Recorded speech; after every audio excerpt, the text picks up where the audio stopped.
pasukan yang menaklukkan Konstantinopel itu bukan ahli dunia, tapi ahli takwa. Buktinya apa? Ketika mereka muhasabah, tidak satupun dari pasukannya itu yang pernah meninggalkan sholat walaupun satu kali. Kemudian mereka muhasabah lagi. Siapa di antara kalian yang dari mulai balik sampai sekarang tidak pernah ketinggalan takbiratul ula bersama imam? Maka sebagian pasukan duduk, sebagian masih berdiri. Pada saat itu Sultan Muhammad Al-Fatih masih berdiri. Maka muhasabah yang terakhir mereka mengatakan, siapa di antara kalian yang mulai dari balik sampai sekarang tidak pernah ketinggalan sholat tahajud? Maka semua pasukan duduk kecuali Sultan Muhammad Al-Fatih.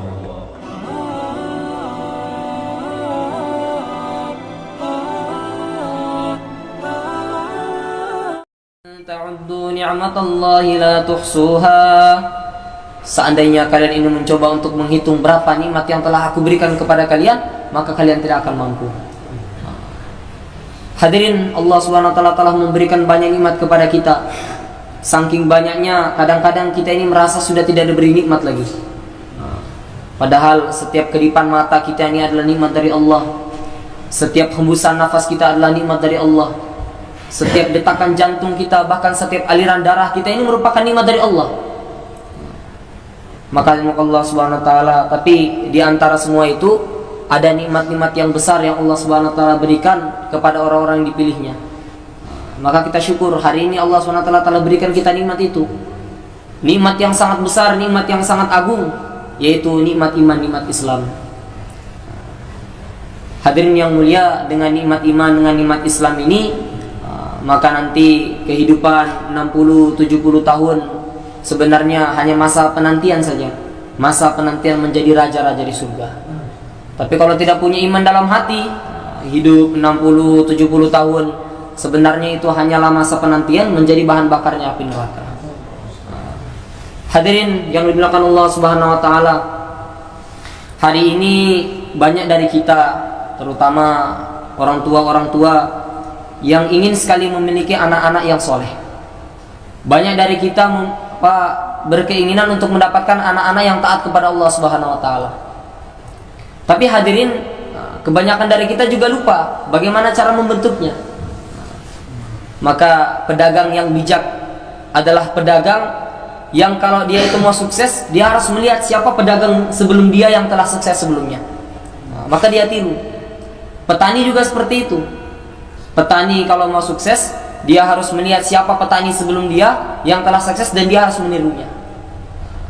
Maka kita sebagai orang tua ingin memiliki anak yang soleh, maka kita harus melihat siapa orang-orang terdahulu yang mereka telah berhasil membina anak-anak mereka, berhasil mendidik anak-anak mereka menjadi anak-anak yang taat kepada Allah Subhanahu wa taala.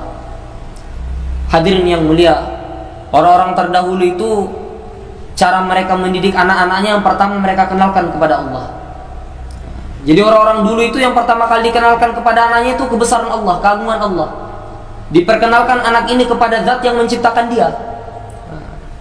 Hadirin yang mulia, mereka mengajarkan kepada anaknya, nak, yang menciptakan kamu itu Allah. Yang menciptakan bapak, yang menciptakan ibu itu Allah. Kamu diutus ke muka bumi ini bukan atas kemauan bapak, bukan atas kemauan ibu, bahkan bukan atas kemauan kamu. Buktinya apa hadirin? Buktinya nanti kalau kita diambil oleh Allah, ini bukan atas kemauan kita juga. Jadi memang yang ciptakan kamu, yang menghidupkan, yang mematikan hanya Allah. Nah, yang memberikan rezeki kita hanya Allah. Bapak ini cuma perantara saja. Kelihatannya pagi-pagi bapak pergi ke pasar, pergi ke ladang, pergi ke kantor untuk cari uang, tapi hakikatnya yang berikan rezeki kita ini adalah Allah. Orang tua dulu seperti itu, mengajarkan kepada anaknya itu pentingnya kebesaran Allah. Nah, yang menciptakan kita, yang menjaga kita hanya Allah. Kalau Allah Subhanahu wa taala kehendaki, Allah Subhanahu wa taala akan berikan manfaat dan mudarat kepada kita. Kalau Allah Subhanahu wa taala kehendaki, Allah Subhanahu wa taala akan jaga kita. Hadirin yang mulia, orang-orang terdahulu mereka mengajarkan kepada anak-anak mereka, nah, sesungguhnya satu butir pasir di lautan itu tidak akan bergerak kecuali hanya dengan izinnya Allah Subhanahu wa taala. Satu muka bumi ini, satu orang di dunia ini, kalau mereka sepakat kumpul jadi satu, kemudian mereka sepakat untuk menggeser satu butir pasir di lautan saja, tapi kalau tidak diizinkan oleh Allah, maka mereka tidak bisa menggesernya. Sebaliknya, walaupun tanpa digerakkan, tapi kalau Allah Subhanahu wa taala kehendaki satu butir pasir ini akan digerakkan, maka dia akan bergerak. Maka segala sesuatu di muka bumi ini tidak akan bergerak, tidak akan berjalan, tidak akan jalan semuanya ini kalau tidak dikehendaki oleh Allah Subhanahu wa taala. Hadirin yang mulia, orang-orang terdahulu, orang tua terdahulu, mereka tanamkan perkara ini dalam hati anak-anak mereka. Sehingga apa? Sehingga anak-anak mereka jadi anak-anak yang soleh, sehingga anak-anak mereka menjadi anak-anak yang taat kepada Allah Subhanahu wa taala. Maka jangan heran ketika Nabiullah Ibrahim alaihissalam, beliau ini mengatakan, bertanya kepada anaknya, "Ya bunayya inni ara fil manami anni adbahuka fanzur madza tara." Wahai anakku Nabiullah Ismail, sesungguhnya aku ini melihat dalam mimpiku. Aku ini diperintahkan oleh Allah Subhanahu wa taala untuk menyembelih kamu. Kemudian apa pendapat kamu? Hadirin, apa perkataan yang keluar dari lisannya anak yang sudah dididik orang tuanya kenal kepada Allah? Apa perkataan seorang anak yang hatinya ini sudah takut, sudah kenal kepada Allah Subhanahu wa taala? Ya abatif al ma tu'mar satajiduni insyaallahu minas sabirin. Masya Allah. Nabiullah Ismail beliau mengatakan, wahai ayah, kalau itu perintah Allah kerjakan. Kalau itu perintahnya Allah Subhanahu wa taala, Tuhan kita yang menciptakan kita, yang menghidupkan kita, yang mematikan kita, kerjakan. Kelak engkau akan mendapatkan aku termasuk orang-orang yang sabar. Hadirin yang mulia, maka kita jangan heran kejadian seperti ini. Hari ini anak muda kita, termasuk saya juga dulu sebelum mondok, ketika diperintahkan oleh orang tua, nak, sholat nak, mau pak, pulau mau main bola dulu, mau kerja tugas dulu, mau kesana, mau kesini.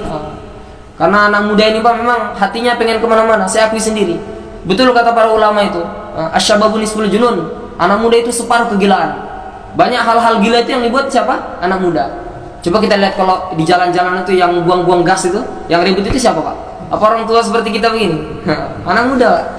Maka Allah Subhanahu wa taala pentingnya kita rangkul anak muda kita. Kita jadikan mereka generasi-generasi yang takwa kepada Allah.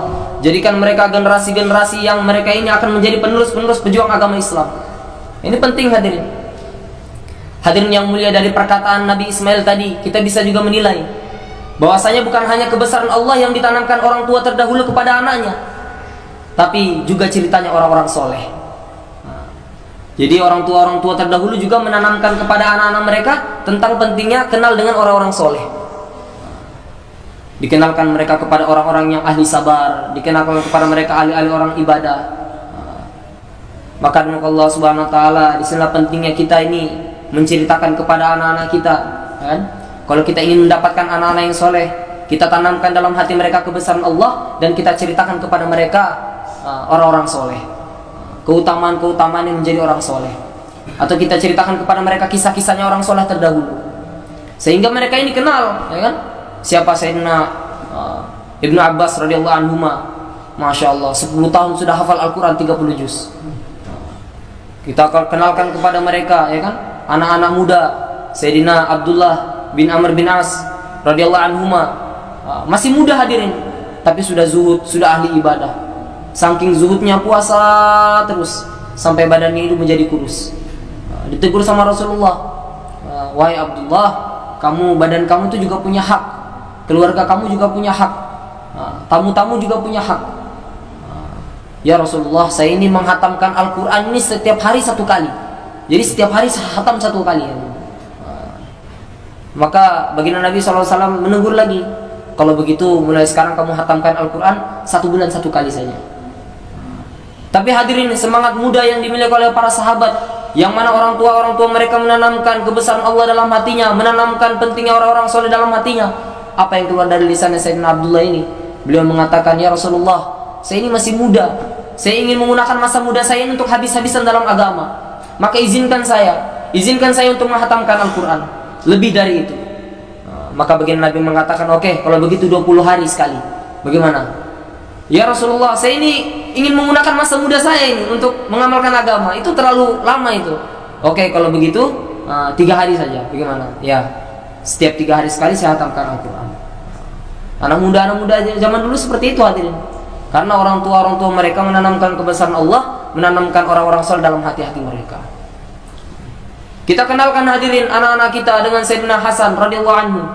Sayyidina Hasan radhiyallahu anhu 7 tahun sudah bisa meriwayatkan hadis. Masya Allah. 7 tahun hadirin. 7 tahun sekarang bisa apa? Anak sekarang main kelereng, kejar layang-layang.